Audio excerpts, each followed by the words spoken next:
오늘 성경 예언대학원 요한계시록 제23강입니다. 23번째 시간이 됐습니다. 오늘의 주제는 요한계시록 10장인데요. 표노인 작은 책 다니엘서 이런 주제를 갖고 하나님 말씀을 연구합니다. 오늘도 정말 너무 많은 말씀들이 준비가 되어 있습니다. 제가 정말 시간 때문에 여러 카트를 잘라내서 좀 줄인다고 했습니다만은 그래도 1시간 정도가 걸리지 않을까 예상이 됩니다. 자, 먼저 우리가 요한계시록을 공부할 때 처음에 읽었던 말씀을 다시 한번 상기하겠습니다. 요한계시록 1장 1절 예수 그리스도의 계시라 이는 하나님이 그에게 주사 반드시 속히 될 일을 그 종들에게 보이시려고 그 천사를 그 종 요한에게 보내어 지시하신 것이라. 여러분과 제가 지금 23번째 강의를 지금 듣고 있는데요. 우리가 연구하는 이 계시록의 말씀은 반드시 속히 될 일이다. 이걸 여러분이 다시 한번 마음에 유념하시기를 바랍니다. 우리가 지금까지 7교회와 또 7인, 7나파를 공부하면서 느낀 것이 무엇인가요? 하나님께서 2000년 전에 사도 요한에게 주셨던 이 계시록의 예언의 말씀이 역사 속에서 한치의 틀림없이 정확하게 성취되고 이루어진 사실을 확인했지 않습니까?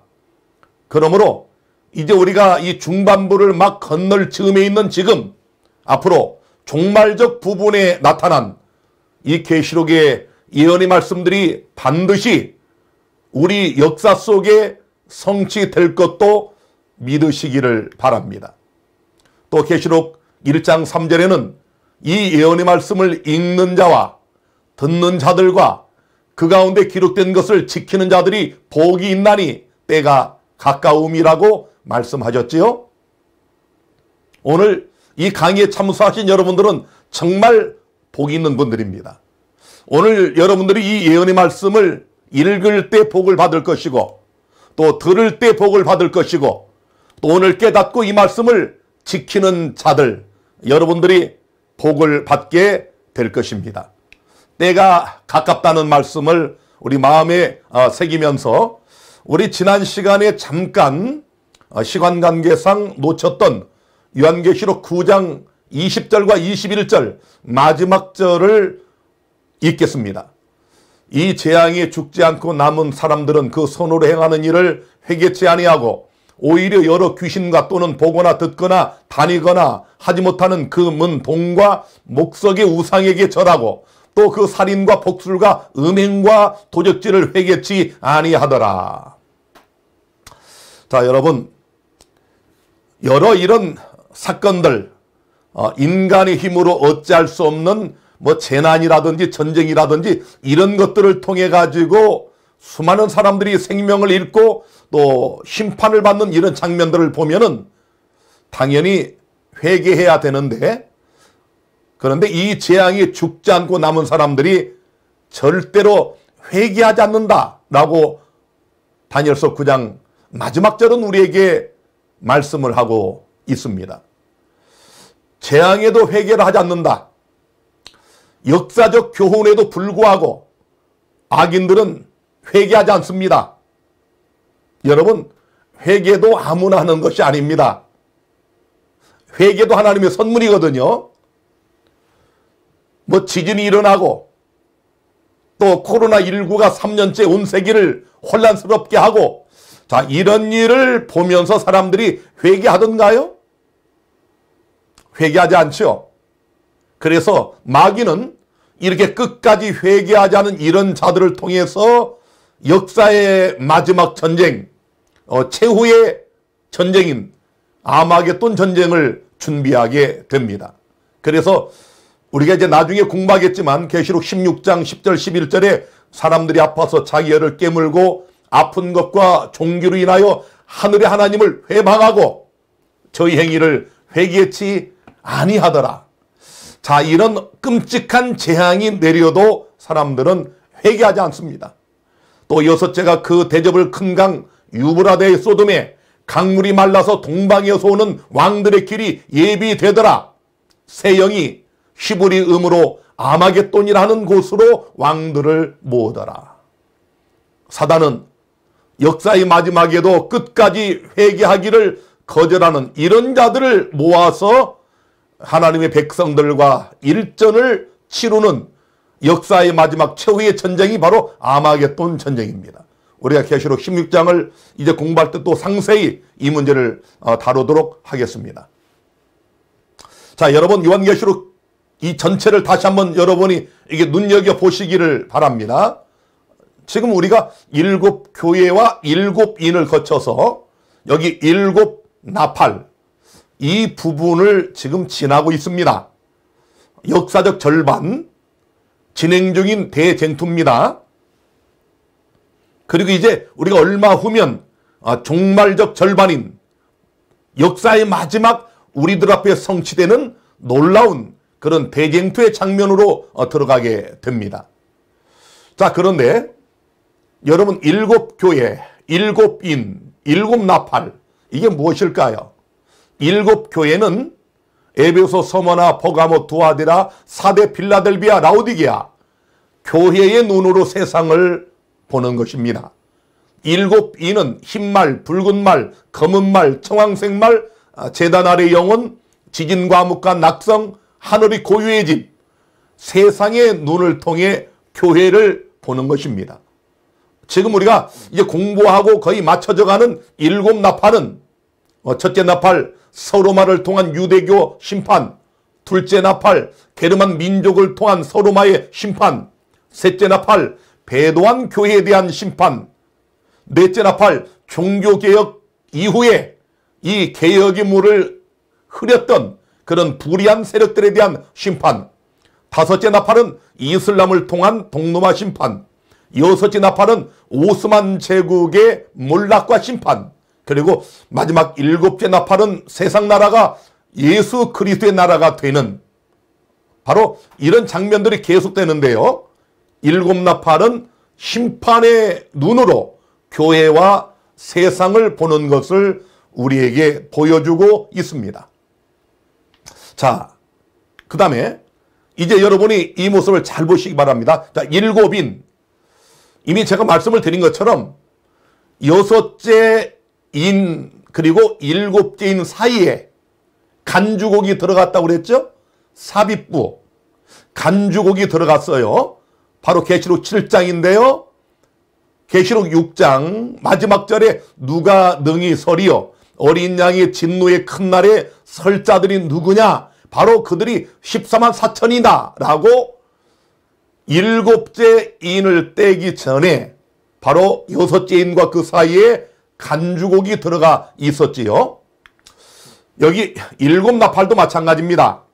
자, 7나팔도 6째 나팔과 7째 인 사이에 잘 보시면 계시록 9장 13절로 21절과 11장 15절로 18절 그 사이에 계시록 10장 1절부터 11장 14절까지 놀랍게도 자 마지막 때에 하나님의 교회가 출현하는 놀라운 그 장면, 그리고 그 교회의 사명이 무엇이며 또 성전을 청량하는 과제가 무엇인지를 우리에게 계시록 10장 11장 말씀이 우리에게 정확하게 보여주고 있다는 사실입니다. 자, 이제 우리 10장 1절 시작하겠습니다. 내가 또 보니 힘센 다른 천사가 구름을 타고 하늘에서 내려오는데 그 머리 위에 무지개가 있고 그 얼굴은 해 같고 그 발은 불기둥 같으며. 자, 여러분 이게 누굴까요? 여기 또 보니까 힘센 다른 천사가 내려오는데 심상치 않죠? 여러분 힘센 다른 천사, 우리가 지난 이 요한계시록 9장에서 사망과 혼돈의 사자인 떨어진 별을 봤지 않습니까? 사단을 상징하는 그것과 현저하게 대조되는 권능의 빛나는 천사가 등장을 합니다. 떨어진 별이 아니라 빛나는 천사, 무지개를 입고 나오는 이 천사가 누굴까요? 계시록 10장 천사의 특징은 첫째로 구름을 입고 하늘에서 내려옵니다. 두 번째, 그 머리에는 무지개가 있습니다. 셋째로, 그 얼굴은 해 같고, 넷째로, 그 발은 불기둥 같으며. 어떻습니까, 여러분? 좀 눈치를 채셨나요? 이 천사가 누구일까요? 일반적인 우리 사람을 수종드는 그런 천사들이 아니라는 사실을 우리 대박에 알 수 있지 않습니까? 자, 구름을 타고 내려온다.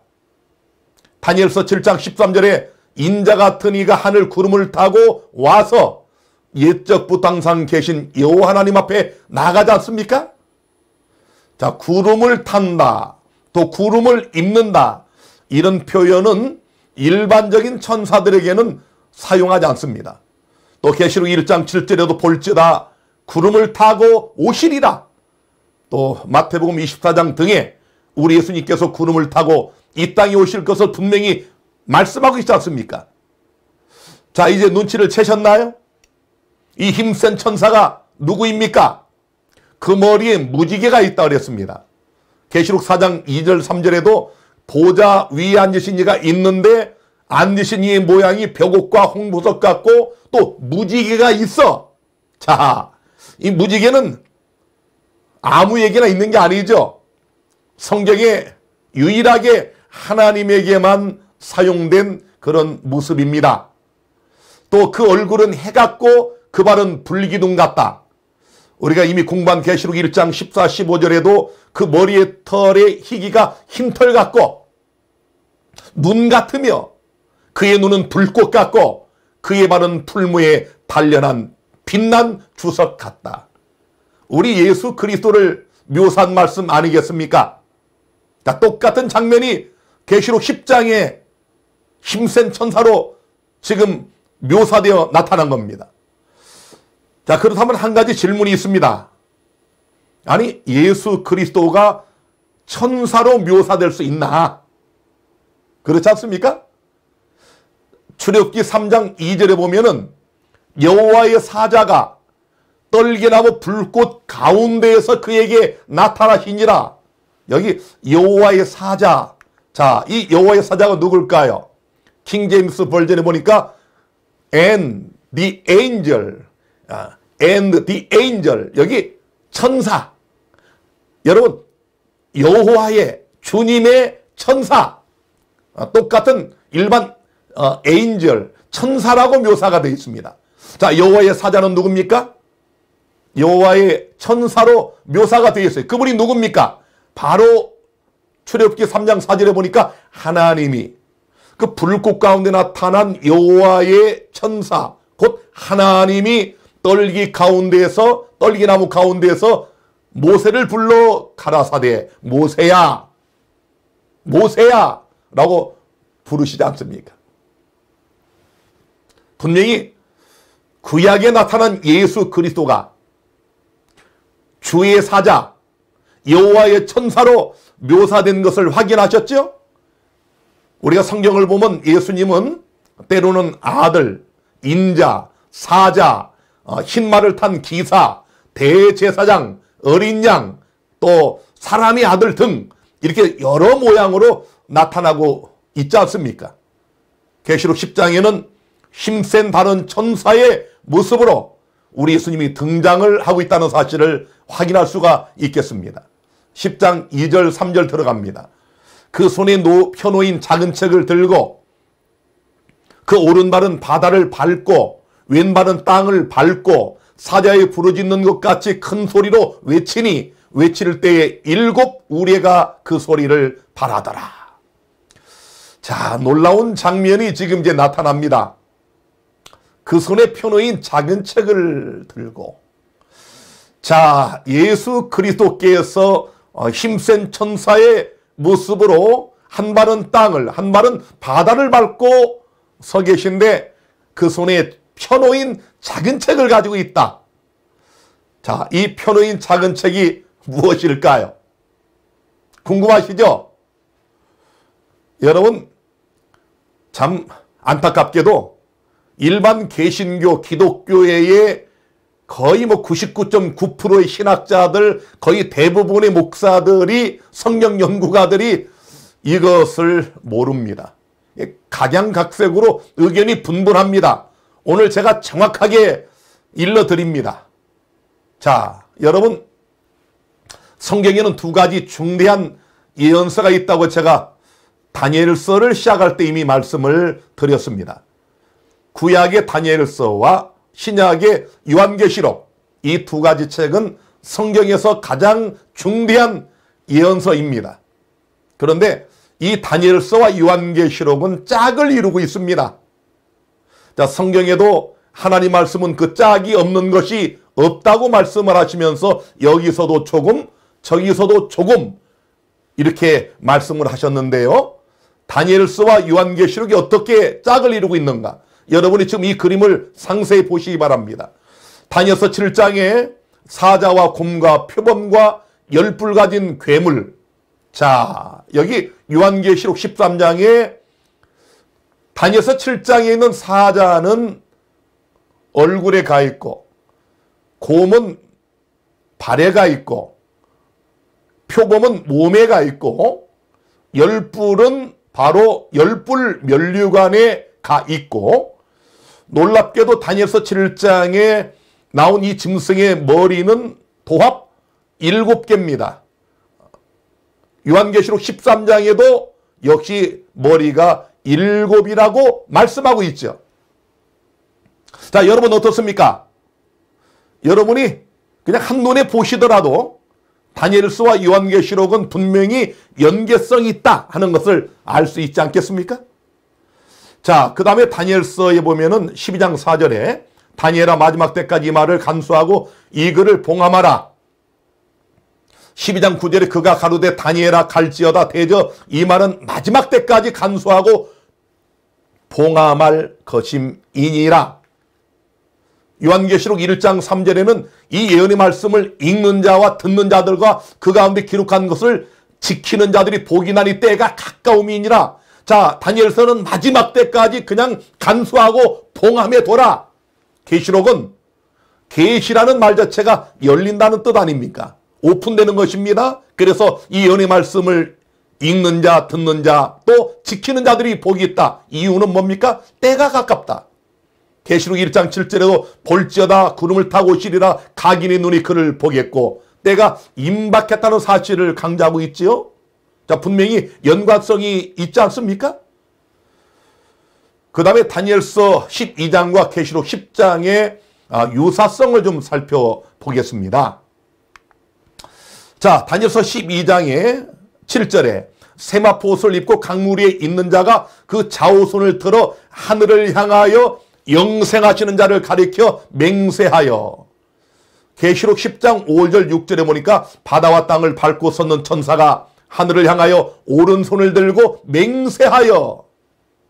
자, 유사성이 분명히 있지요. 자, 두 번째로 다니엘서 12장 6절 7절에 이 기사의 끝이 어느 때까지냐? 반드시 한때 두 때의 반때를 지나서 성도의 권세가 다 깨어지기까지니 그렇게 되면 이 모든 일이 다 끝나리라. 계시록 10장 6절 7절에 지체하지 아니하리니 일곱째 천사가 소리내는 날 그 나팔을 불게 될 때에 하나님의 비밀이 그종 선자들이 하신 복음과 같이 이루리라. 자, 다니엘서 12장에는 이 기사의 끝이 어느 때까지냐? 계시록 10장에는 다시는 시간이 없다. 지체하지 않는다. 뭔가 답을 주고 있지 않습니까? 또 세 번째로 다니엘서 12장 9절에 그가 가로되 다니엘아 갈지어다 대저 이 말은 마지막 때까지 간수하고 봉함할 것임이니라. 계시록 10장 4절에는 하늘에서 소리가 나서 말하기를 일곱 우레가 바란 것을 인봉하고 기록하지 말라. 어떻습니까?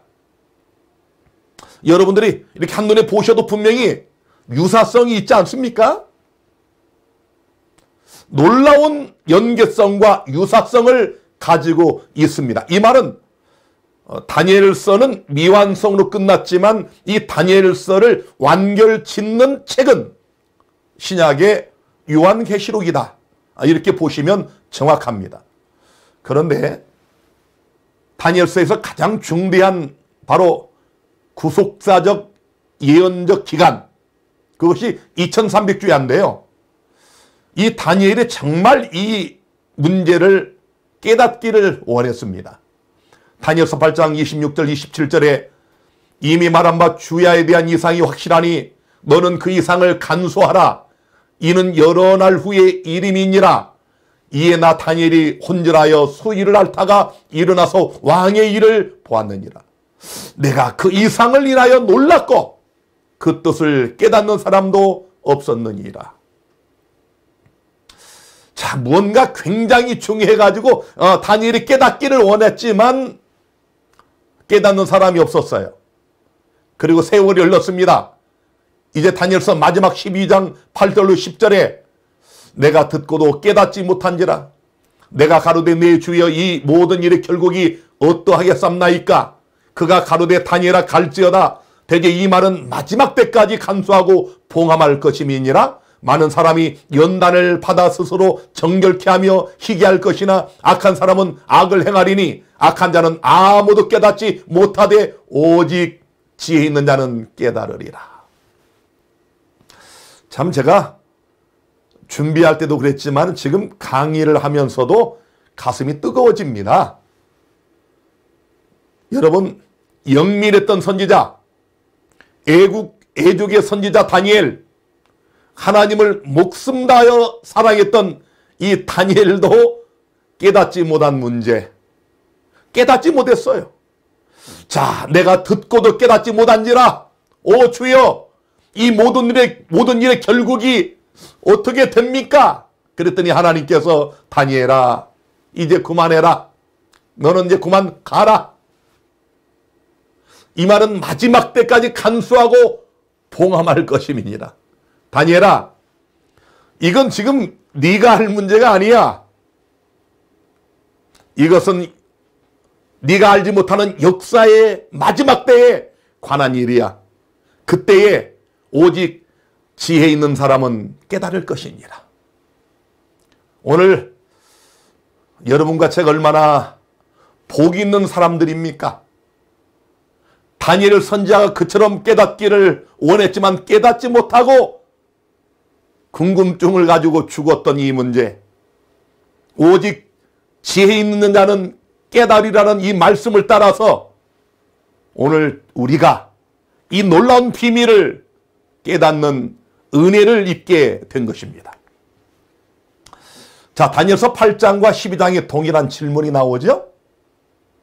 다니엘서 8장 12, 13절에 다른 거룩한 자가 그 말하는 자에게 묻되 이상에 나타난 바 매일 드리는 제사와 망하게 하는 죄악에 대한 일과 성소와 백성이 내어준 바 되며 짓밟힐 일이 어느 때까지 이를꼬 하매.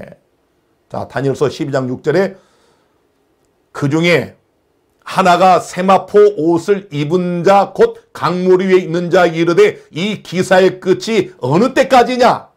자, 동일한 질문입니다. 도대체 이런 불의한 일, 이런 악한 일들, 세상에 지금으로 말하면 이런 번잡한 코로나, 또 우리가 눈물을 흘리는 애통한 일, 여러 갖가지 문제들, 살인과 저주와 죽음, 이런 것들이 도대체 언제 끝나게 됩니까? 이런 귀한 사건들의 끝이 도대체 언제입니까? 라고 물었어요. 자, 동일한 대답이 8장과 12장에 이렇게 나옵니다. 8장 14절에 그가 내게 이르되 2300주야까지니 그때의 성소가 정결하게 함을 입으리라. 12장 7절에 반드시 한때, 두때, 반때를 지나서 성도의 권세가 다 깨어지기까지니 그렇게 되면 이 모든 일이 다 끝나리라. 자, 동일한 질문에 대한 동일한 대답이 놀랍게도 다니엘서 8장의 2300주야와 연계되어 주어지고 있다는 사실입니다. 다니엘서 8장 17절과 19절에 보면은 그가 내게 이르되 인자에 깨달아 알라. 이 이상은 정한 때 끝에 관한 것이니라. 가로되 진노하시는 때가 마친 후에 될 일을 내가 내게 알게 하리니 이 이상 2300주야 이 이상은 정한 때 끝에 관한 일임이니라. 자, 제가 이제 여러분들이 알기 쉽게 도표를 통하여 설명을 좀 드리겠습니다. 간단하게 여러분 유심히 보시기 바랍니다. 자, 이 2300주야는 하나님이 우리 인간을 구속하시기 위하여 주신 아주 유일한 구속의 가장 긴 예언적 시간표입니다. 그런데 여기 이 2300주야 안에 있는 한때, 두때, 반때가 지나서 또 정한 때라고 하신 1260년입니다. 한때, 두때, 반때 1260일 혹은 1260년 42달, 이것을 아까 하나님이 진노하시는 때라고 했죠. 자, 이 정한 때, 요 한때, 두때, 반때가 지난 후 하나님이 진노하시는 이때가 지난 후에 이것들이 마친 후에 2300주야가 끝난다, 그런 말입니다. 자, 뒤에서 다시 한번 설명하겠습니다. 자, 바로 이때 하나님의 정한 때 끝, 또 진노하시는 때가 마친 후에 있을 그 일이 2300주야의 끝이다, 그런 얘기입니다. 자, 다시 한번 보실까요? 다니엘서 12장 7절에 반드시 한때, 두때, 반때를 지나서 성도의 권세가 다 깨어지기까지니 그렇게 되면 이 모든 일이 다 끝나리라. 여러분, 다니엘이 이렇게 말씀을 했는데 계시록 11장 3절에 보니까 저희가 거룩한 성을 42달 동안 짓밟으리라. 내가 나의 두 증인에게 권세를 주리니 저희가 굵은 베옷을 입고 1260일을 예언하리라. 자, 여러분, 한때, 두때, 반때가 지나고 그래야 마지막 때가 온다, 그런 얘기인데요.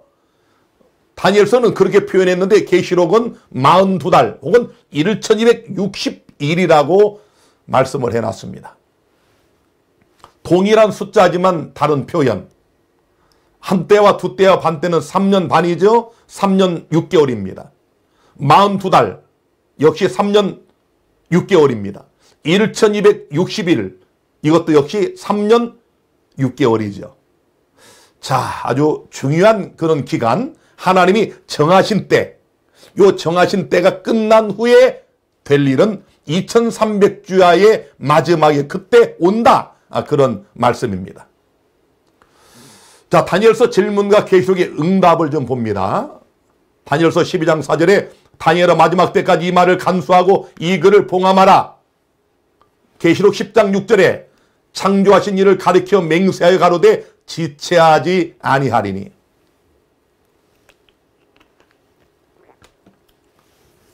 다니엘서는 마지막 때까지, 계시록은 더 이상 시간이 없다, 지체하지 않는다, 그렇게 응답을 하고 있고요. 다니엘서 12장 6절과 8절에 이 기사의 끝이 어느 때까지냐?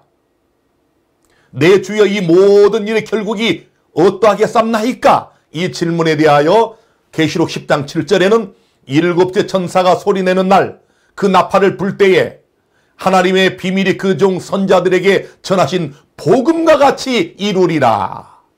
자, 그때 일곱째 천사가 나팔을 불면 모든 게 끝난다, 구속이 완성된다, 그런 말씀이 아니겠습니까? 자, 이 편의인 작은 책은 그러므로 무엇입니까? 여러분, 지금 힘센 천사로 등장하신 예수님께서 들고 계신 편오인 작은 책 무엇입니까? 마지막 때까지 인봉에 둬라, 마지막 때에 오직 지혜 있는 자는 깨달으리라고 예언해 놓으신 바로 다니엘서가 아니겠습니까? 거의 동시대의 선지자인 에레미야나 이사야나 에스겔, 이런 선지서들에 비하여 너무도 작은 책, 12장으로 간결한 이 작은 책, 바로 다니엘서가 드디어 펴 놓여지는 놀라운 광경이 계시록 10장에 나타나 있는 겁니다. 그런데 이 예수님께서 오른발은 바다, 왼발은 땅을 밟았다. 이게 무슨 뜻일까요? 바다와 땅은 세계를 의미합니다. 다시 말하면 이 힘센 다른 천사가 들고 온 이 기별은 온 세상에 미칠 것을 여기에 말씀을 해 놓으신 겁니다. 자, 그 다음에 사자의 부르짖는 것 같이 큰 소리로 외치니 일곱 우레가 그 소리를 발하더라. 자, 여러분, 계시록 1장 15절에는 하나님 예수 그리스도의 음성은 많은 물소리와 같다. 또 시편 29편 3절 4절에 여호와의 소리가 물 위에 있도다. 영광의 하나님이 뇌성을 발하시니 여호와는 많은 물 위에 계시도다. 여호와의 소리가 힘 있음이여 여호와의 소리가 위엄차도다. 다시 말하면 계시록 10장에 등장한 예수님께서 지금 들고 계신 이 펴놓인 작은 책의 이 기별은 바로 힘있는 여호와의 음성으로 온 세상에 일곱 우레처럼 완전하게 전하여질 것을 여기 말씀하고 있는 것입니다. 또 욥기 26장 등에 보니까 하나님께서 권세 있게 말씀하시고 행동할 때마다 우레소리로 묘사가 되어 있습니다. 바로 이 계시록 10장의 이 기별은 권세 있는 말씀으로 온 세상에 미칠 것을 여기 예언을 해놨습니다. 자, 이제 10장 4절로 들어가겠습니다. 일곱 우레가 발할 때 내가 기록하려고 하다가 곧 들으니 하늘에서 소리가 나서 말하기를 일곱 우레가 발한 것을 인봉하고 기록하지 말라 하더라. 자, 여러분, 기록을 하려고 그러니까 기록하지 마라. 왜 그랬습니까? 아까 읽은 말씀처럼 다니엘아 마지막 때까지 이 말을 간수하고 이 글을 봉함해라. 많은 사람이 빨리 왕래하며 지식이 더하리라. 마지막 때에 여러분, 이 기별이 유한 당시를 위한 기별이 아니라 마지막 때에 선포될 기별임을 분명히 우리에게 말씀하고 있지 않습니까? 계시록 10장 5절과 6절입니다. 내가 본 바 바다와 땅을 밟고 섰는 천사가 하늘을 향하여 오른손을 들고 세세토록 살아계신 자 곧 하늘과 그 가운데 있는 물건이며 땅과 그 가운데 있는 물건이며 바다와 그 가운데 있는 물건을 창조하신 이를 가리켜 맹세하여 가로되 지체하지 아니하리니. 자, 놀라운 장면입니다. 지금 예수 그리스도께서 창조주 하나님 앞에 여러분 오른손을 들고 뭔가 맹세를 하십니다. 맹세를 하셔요. 자, 이게 어떤 장면일까요? 무엇일까요? 다니엘서 12장 7절에도 유사한 장면이 나타나 있었지요. 내가 들은즉 그 세마포 옷을 입고 강물 위에 있는 자가 그 좌우 손을 들어 하늘을 향하여 영생하시는 자를 가리켜 맹세하여 가로되. 어떤 맹세를 했는가 잘 보세요. 반드시 한 때, 두 때, 반때를 지나서, 즉 중세암흑기로 묘사된 1260년 하나님이 정하신 때, 하나님이 진노하시는 때를 지나서 성도의 권세가 다 깨어지기까지니 그렇게 되면 이 모든 일이 다 끝나리라. 자, 여러분, 무엇을 눈치를 채셨나요? 지금 예수님이 창조주 여호와 하나님 앞에 오른손을 들고 뭘 맹세하고 있습니까? 자, 신명기 32장 40절에 내가 하늘을 향하여 내 손을 들고 말하노라. 나의 영원히 삶을 두고 맹세하노니. 자, 이 뭔가 중대한 상, 아주 중대한 내용에 대하여 맹세할 때의 독특한 몸짓이 바로 오른손을 드는 겁니다. 자, 창조주 하나님께 맹세를 했습니다. 세세토록 살아계신 자 곧 하늘과 그 가운데 있는 물건이며 이 모든 것을 창조하신 창조주 하나님께 맹세를 하는데요. 뭐가 생각나나요? 이 계시록의 이 구절이 마치 우리 출애굽기 20장에 있는 안식일 계명에 나타나 있는 이는 엿새 동안에 나 여호와가 하늘과 땅과 바다와 그 가운데 모든 것을 만들고 제7일에 쉬었습니다. 그러므로 나 여호와가 안식일을 복되게 하여 그날을 거룩하게 하였느니라. 하나님의 아들 예수 그리스도의 맹세는 안식일 계명을 포함한 10계명에 기초한 맹세로서 매우 긴박하고 매우 중대한 것임을 시사하고 있습니다. 자, 바로 이겁니다. 우리가 다니엘서 12장에 본 것처럼 한때 두때 반때가 반드시 지나서, 자, 이게 지나서 그 다음에 거기에 지나면 지체하지 아니하리니. 이게 무슨 말입니까? 2300주야는 1260년으로 묘사된 요 정한 때가 지난 다음에 오는데, 자, 그 후에는 지체하지 아니하리니. 호티 크로노스 우케티 에스타이. 헬라 원어가 그렇게 되어 있는데요. 아주 쉽게 설명해드리면, 다시 해석을 해드리면 더 이상 지체하지 않을 것이다. 자, 이 크로노스라는 말, 이 시간, 이 크로노스는 과정이나 기간으로서의 시간을 뜻하는데, 여기서는 예언적 시간, 예언적 기간을 가리키고 있습니다. 그래서 이걸 다시 한번 정확하게 원어에 가깝게 해석을 한다면 더 이상 예언적 시간이 없으리라. 그런 말이에요. 자, 여러분, 하나님이 정해놓으신 때가 한때, 두때, 반때입니다. 하나님이 진노하시는 때예요. 성도의 권세가 다 깨어지는 중세 암흑기입니다. 요 기간이 지난 후에 될 일이 2300주야의 끝인 1844년. 요 가장 긴 예언적 기간이 끝나면 더 이상 예언적 시간이 있을 수 없다, 그런 말입니다. 다시 한번, 여기 계시록 10장에 예수님께서 오른손을 들고 창조주 하나님 앞에 맹세하면서 온 우주 앞에 말씀하신 그 말씀이 무엇입니까? 다시는 예언적 시간이 없으리라. 자, 어떤 예언적 시간이 없다는 얘기인가요?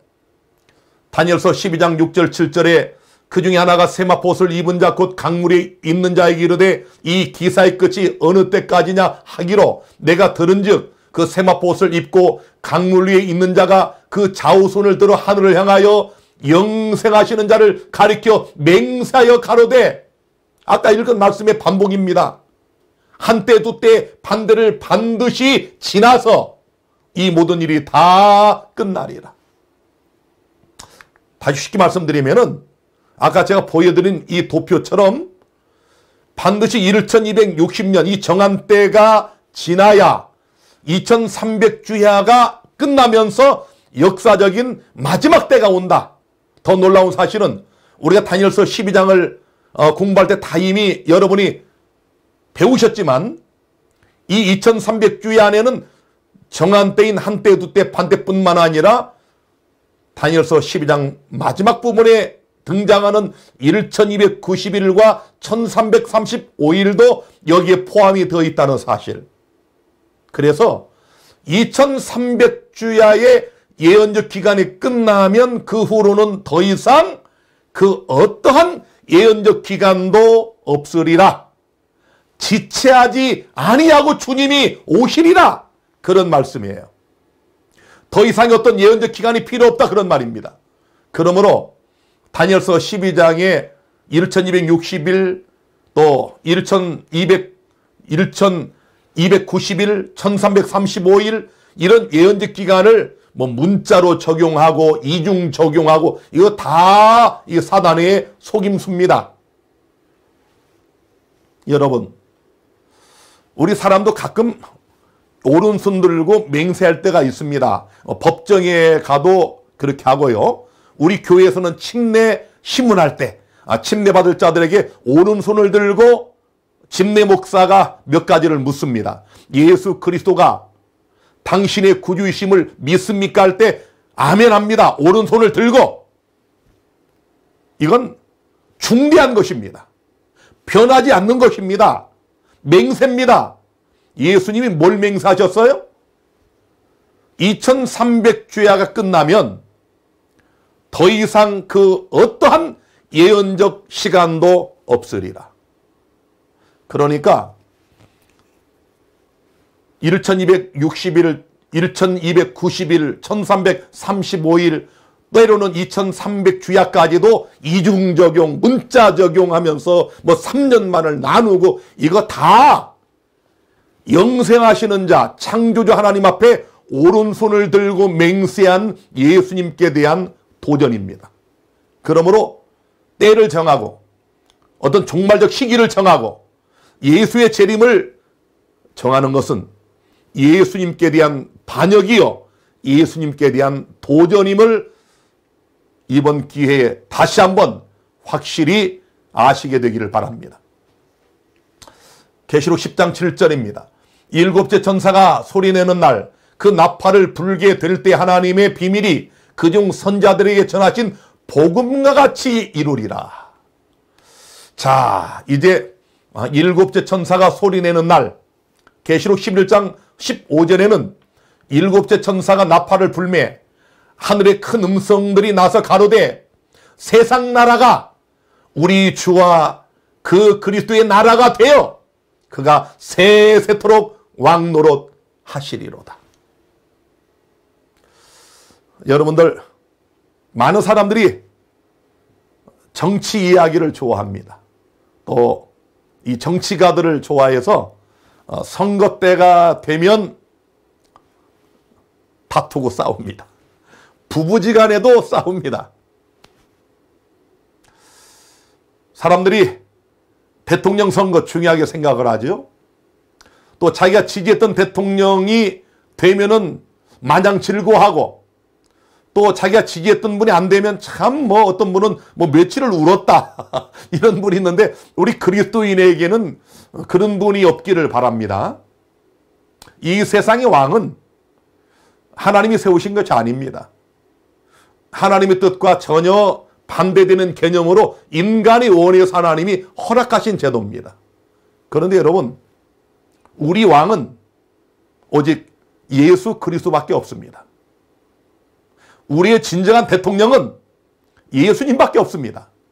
그 예수님이 우리의 왕이 되셔서 또 이 죄된 세상이 그리스도의 나라가 되어 그분이 통치하시는 그 영광스러운 그날이 개봉박도입니다.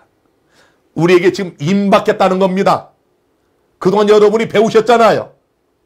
성경에 일곱 교회와 일곱 인과 일곱 나팔을 통하여 하나님이 예언한 것들이 역사 속에 얼마나 정확하게 성취가 되었습니까? 그런데 이 모든 예언들이 궁극적인 결말로 가리키고 있는 예수 그리스도의 재림, 이 세상이 그리스도의 나라가 되고 우리 예수님이 우리의 대통령, 우리의 왕이 되셔서 이 나라를 통치하는 그 나라에 대한 이 예언이 왜 성취가 되지 않겠습니까? 자, 그래서 일곱째 나팔, 이 마지막 나팔이 소리를 내면 하나님의 비밀인 구속의 경륜이 완성이 되고 궁극적인 절정과 성취를 이룬다고 여기 말씀을 하고 있습니다. 자, 8절 들어갑니다. 하늘에서 나서 내게 들리던 음성이 또 내게 말하여 가로되 내가 가서 바다와 땅을 밟고 섰는 천사의 손에 표 놓인 책을 가지라 하기로. 자, 이제 사도 요한에게 자, 그 책을 네가 가지라 그랬어요. 천사의 예수님의 손에 표 놓인 책을 가지라. 자, 그 다음 말씀이 중요합니다. 9절 내가 천사에게 나아가 작은 책을 달라 한즉 천사가 가로되 갖다 먹어버리라. 이건 예수님이 하신 말씀이에요. 예수님이 사도 요한에게 내 배에는 쓰나 내 입에는 꿀같이 달리라. 자, 이게 무슨 말씀일까요? 참 놀라운 표현인데요. 자, 사도 요한에게 이걸 먹으라 그랬어요. 아니, 음식도 아닌데 이걸 먹으라. 이 먹으라는 말이 무슨 뜻일까요? 자, 여러분, 에레미야 15장 16절에 보니까 만군의 하나님 여호와시여 나는 주의 이름으로 일컬음을 받는 자라. 내가 주의 말씀을 얻어 먹었사오니 주의 말씀은 내게 기쁨과 내 마음의 즐거움이오나. 그렇지 않습니까? 저에게도 하나님의 말씀만이 저의 진정한 기쁨이고 즐거움입니다. 제가 그렇게 고백할 수 있습니다. 제가 평균 하루에 한 10시간 가까이 늘 어떤 데는 뭐 그 이상의 시간을 말씀 연구를 합니다. 참 그보다 더 기쁠 수가 없습니다. 때로는 밥 먹는 시간도 아깝습니다. 자, 여러분, 우리가 주님 말씀을 얻어먹었사오니, 그래서 예수님께서 사도 요한에게 이 작은 책을 먹어라. 이 말씀은 하나님 말씀, 곧 성경을 연구하여 깨달아서 마음에 새긴다라는 그런 의미를 가지고 있습니다. 그런데 내 배에는 쓰나 내 입에는 꿀같이 달리라. 자, 이게 도대체 무슨 말인가요? 시편 119편 103절에 주의 말씀의 맛이 내게 어찌 그리 단지요 내 입에 꿀보다 더하리이다. 여러분도 그렇게 느끼시나요? 정말 이 하나님 말씀이 꿀처럼 달게 느껴질 때가 종종 있지요. 언제나 그렇게 되기를 바랍니다. 자, 작은 책을 연구하여 깨달았을 때의 그 처음에는 이 꿀처럼 단 경험, 정말 이보다 이 말씀이 달 수가 없어요. 그러나 그 결과, 이 말씀을 연구하고 깨달았을 때의 그 결과는 매우 쓰라린 것임을 예언한 놀라운 말씀입니다. 자, 그 다음 절 10절에 보면은 내가 천사의 손에서 작은 책을 갖다 먹어버리니 내 입에는 꿀같이 다나 먹은 후에 내 배에는 쓰게 되더라. 자, 여러분, 놀라운 장면인데요. 다니엘서의 어떤 예언 해석이 꿀처럼 달았으나 결국 쓰게 했을까요? 자, 이제 우리가 1830년대로 가봅니다. 윌리엄 밀러, 평신도, 침례 교인이었던 이 평신도 한 사람이 여러분 다니엘서를 연구를 하다가 2300주야를 깨닫게 됩니다. 얼마나 꿀처럼 단지. 그래서 처음에는 이 소수, 이 가정에 가가지고 이 말씀을 전하니까 거기 참석한 분들이 정말 꿀처럼 빨아먹으면서 대단한 영적인 각성이 일어납니다. 그러면서 이리저리 많은 초대를 받아 다니면서 수많은 사람들이 이 윌리엄 밀러의 예언적 설교를 듣고 그들의 마음이 각성이 되면서 2300주야 끝에 있는 예수님의 재림을 기다리는 무리들이 점차 늘어납니다. 자, 그런데 여러분, 사실은 이 윌리엄 밀러가 독창적으로 연구한 것이 아니고요. 아프리카누스라고 이 다니엘서 9장의 71회, 이 70주가 아닥사스다 왕 때로부터 그리스도의 시대까지 이르는 490년이다. 이걸 깨닫고 가르친 사람이 바로 이 아프리카누스입니다. 그 다음에 요야킴이라고 해가지고 요아킴, 이 카톨릭의 수도사입니다. 요아킴은 다니엘서 7장에 나오는 한때 두때 반때 이 3년 반이 1260년을 가리킨다고 이해하고 가르쳤습니다. 우리가 잘 아는 종교개혁자 마틴 루터, 그는 다니엘서의 작은 뿔은 중세 로마 교황권이다. 그리고 1260년 기간은 로마 교황권의 활동 기간이다라고 단정을 했습니다.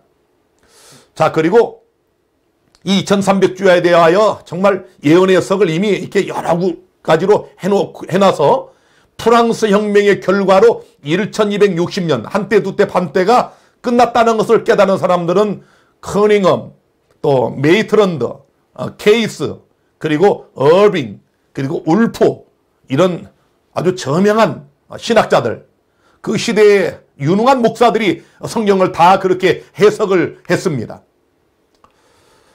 특별히 9세기의 유대학자인 니하윈리, 또 13세기 신학자 아놀드, 이런 사람들은 2300주야가 2300년이다. 그렇게 이해를 했고요. 독일 개혁교회의 목사인 패트리, 또 한스 우드, 이런 사람들은 2300주야 시작점이 70주의 시작과 같다고 이해를 했습니다. 또 우리가 잘 아는 물리학자이며 과학자이며 신학자 만유 인력의 뉴턴, 이 사람은 70주의 기산점을 주전 457년으로 확인을 했습니다.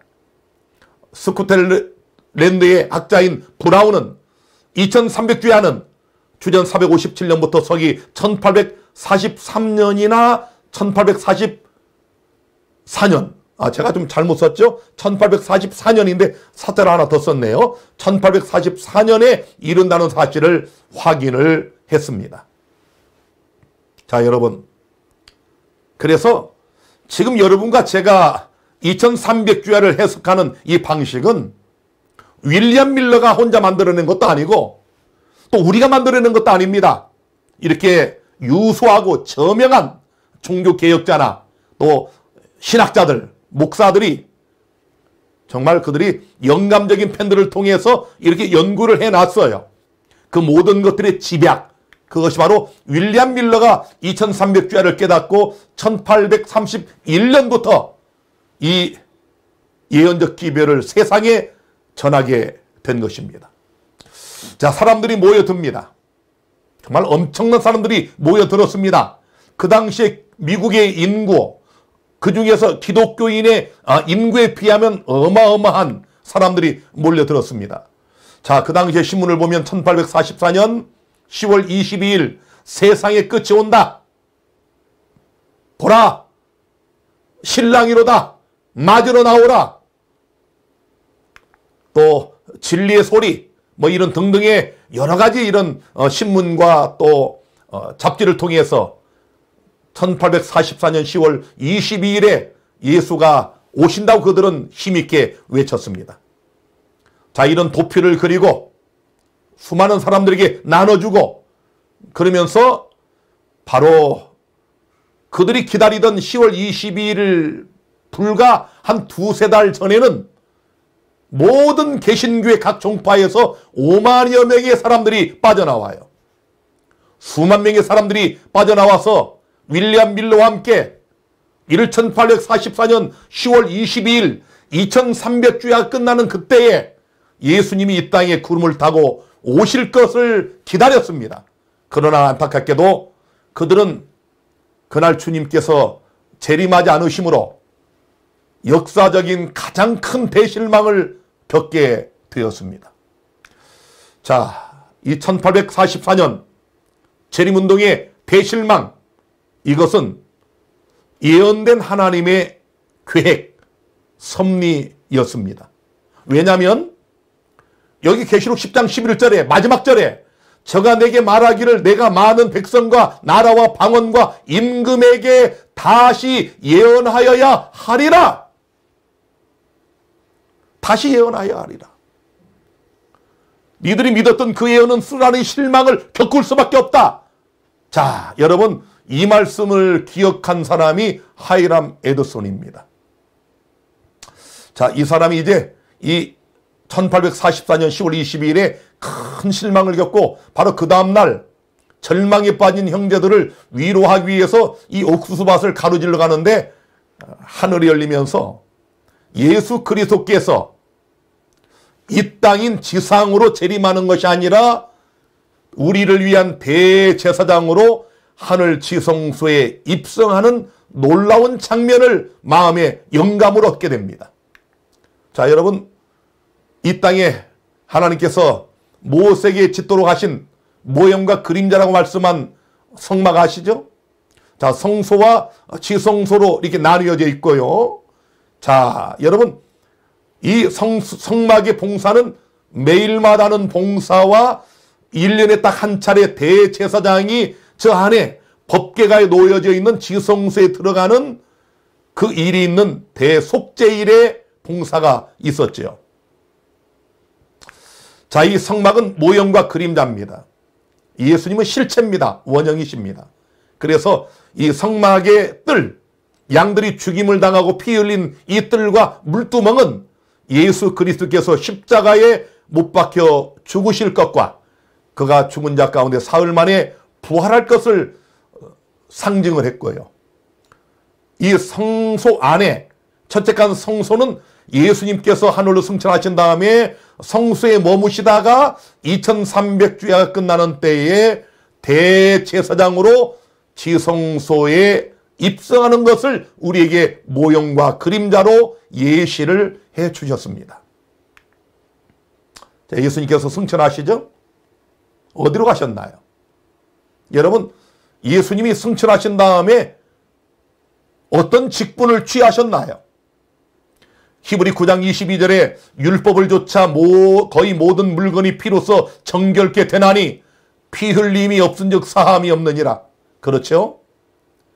피 흘림이 없으면 사함이 없습니다. 우리를 위한 창세전에 죽임당한 어린 양 예수께서 갈바리 산상에서 십자가의 어린 양으로 죽으셨지 않습니까?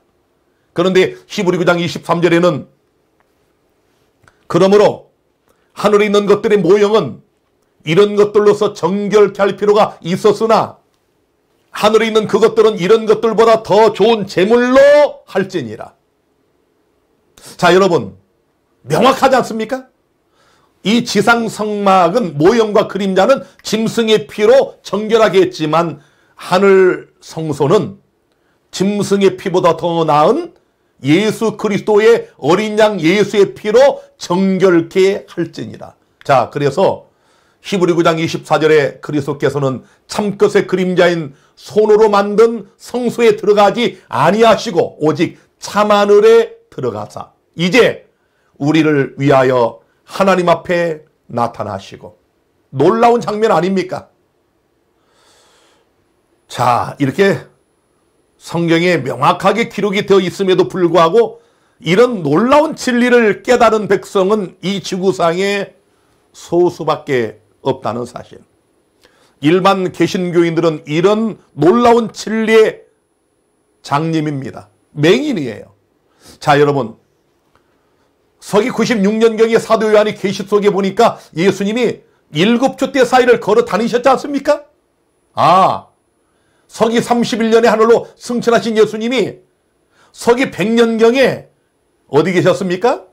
하늘 성소에 머물고 계셨다는 사실을 알 수가 있지 않습니까? 다니엘서 7장 9절에도 내가 보았는데 왕자가 놓이고 옛적부터 항상 계시니가 좌정하셨는데 그 옷은 희기가 눈 같고 머리털은 깨끗한 양의 털 같고 그 부다는 불꽃이요 그 바퀴는 붙는 불이며. 자, 놀라운 하나님의 보좌가 다니엘 선지자에게 나타났죠. 그 다음에 불이 강처럼 흘러 그 앞에서 나오며 그에게 수종 드는 자는 천천히요 그 앞에 쉬한 자는 만만이며 심판을 베푸는데 책들이 펴놓였더라. 자, 하나님의 보좌가 놓이고 하나님께서 보좌에 앉으시고 자, 하늘 법정이 개정이 되고 거기에 증거가 되는 책들이 펴놓였더라. 계시록 20장 12절에는 또 내가 보니 죽은 자들이 물은 대수하고 그 보좌 앞에 섰는데 책들이 펴있고 또 다른 책이 펴졌으니 곧 생명책이라. 죽은 자들이 자기 행위를 따라 책들에 기록된 대로 심판을 받으니. 이것 보십시오. 여러분, 죽은 자들이 죽으면 그만이다. 그게 아닙니다. 죽고 난 후에는 심판이 있다고 분명히 히브리 9장 27절에 말씀을 했고 여기 계시록 20장에도 물은 대수하고 죽은 자들이 다 책들이 펴놓인 심판대 앞에 서 있는 모습을 우리가 볼 수 있지 않습니까? 자, 하늘 보좌, 하나님의 법정이 개정이 되고 그 다음에 우리 사람을 심판하는 심판대가 놓여져 있고 거기에 책들이 있다는 놀라운 사실. 그런데 다니엘 7장 13절 그 뒤에 보니까 내가 또 밤 이상중에 보았는데 인자 같은 이가 하늘 구름을 타고 와서 옛적부터 항상 계신 자에게 나아와 그 앞에 인도되매.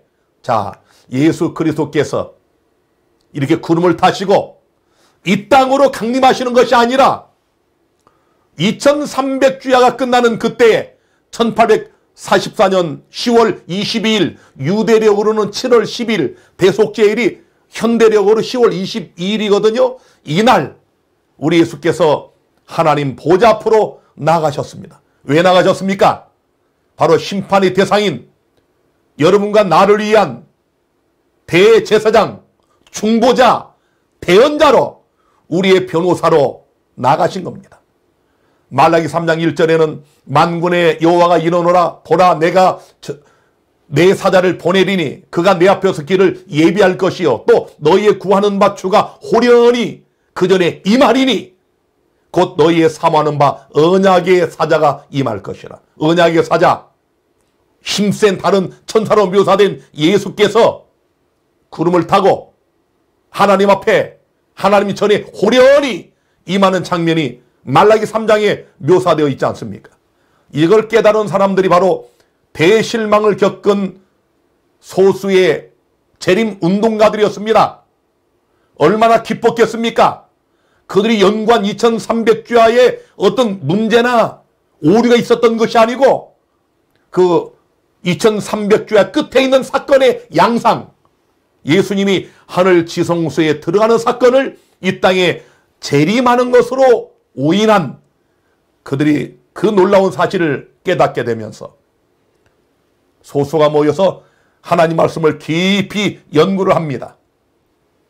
그래서 다시 예언하여 하리라, 다시 예언하리라는 이 말씀을 따라서 예언한 사람들이 조슈아 하임스, 감리교 목사입니다. 사무엘 스노우, 회중계 평신도입니다. 조셉 베이츠, 크리스찬 교회의 과거 선장이었습니다. 그리고 찰스 피치, 장로교 목사였죠. 하이람 에더슨, 감리교 목사였습니다. 제임스 와이트, 크리스찬 커넥션 교회의 목사였습니다. 자, 이런 분들이 출판사업, 성소진리, 안식일, 조건적 불멸설, 성소진리, 또 출판선교 이런 등등의 놀라운 그런 이제 아이디어를 내가지고 그 진리를 집약시킵니다. 또 토마스 프레블, 침례교 목사였습니다. 엘렌 와이트, 감리교 평신도였습니다. 레첼 프레스톤, 제치를 침례교의 평신도였어요. 조시아 리치, 감리교 목사였습니다. 자, 이 밖에 성공의 루터교, 청교도 등 각 교단의 목사들과 평신도들이 연합해가지고 초교파적인 성경적인 진리들을 찾아서 한 단체가 형성되면서 요한계시록 12장 17절에 예언된 하나님의 계명과 예수의 증거를 가진 여자의 남은 자손이 드디어 이 땅에 등장하게 됩니다. 자, 그 교회가 바로 제칠 안식일 예수 재림 교회입니다. 아까 말씀드린 것처럼 이렇게 종교개혁 이후에 흐트러졌던 모든 개신교회의 각 종단, 각 교단의 아름다운 성경적 진리들을 하나로 모아서 다시 예언하여야 하리라는 예언에 따라 하나님의 마지막 교회가 이 땅에 등장하는 놀라운 장면을 여러분이 요한계시록 10장을 통하여 오늘 다시 한번 확인하게 되는 것입니다. 제칠 안식일 예수 재림교로 명명된 여자의 남은 자손은 루터파의 성경의 구원이 믿음으로 말미암는 의, 감리교회의 사랑의 실천과 성령과 성화, 성공의 회심 체험과 속죄와 재림, 제칠의 침례교회의 안식일과 침례, 장로교회 하나님의 주권과 장로제도, 개혁주의의 성서, 교회 강조, 또 장로제도, 침례파의 유아세례 부정과 침례와 성찬식, 그리고 재침례파의 유아세례 부정과 종교 분리, 이런 아름다운 진리들, 다시 말하면 종교개혁의 완성으로 하나로 집약시켜서 이 땅에 등장한 교회가 하나님의 마지막 남은 교회, 여자의 남은 자손인 제칠 안식일 예수 재림 교회입니다. 하나님께서 계시록 10장을 마무리하면서 다시 예언하여야 하리라. 여러분, 제칠 안식일 예수 재림 교회는 성경에 예언된 계시록 10장의 그 신원조회가 나와 있는 이 땅의 유일한 여자의 남은 자손, 하나님의 마지막 교회입니다. 다시 예언하여야 하리라는 이 말씀에 따라서 이 땅에 탄생한 교회가 제칠 안식일 예수 재림 교회입니다. 오늘 이 교회의 일원이 되신 여러분과 저는 다시 예언하여야 하리라, 이 놀라운 마지막 예언을 따라서 오늘도 새 천사의 영원한 복음을 새 천사의 이 기별을 땅끝까지 전파하는 이런 위대한 사명을 가지고 있습니다. 사랑하는 성도 여러분, 우리 성경 예언대학원 학생 여러분, 오늘 여러분은 놀라운 예언을 보셨습니다.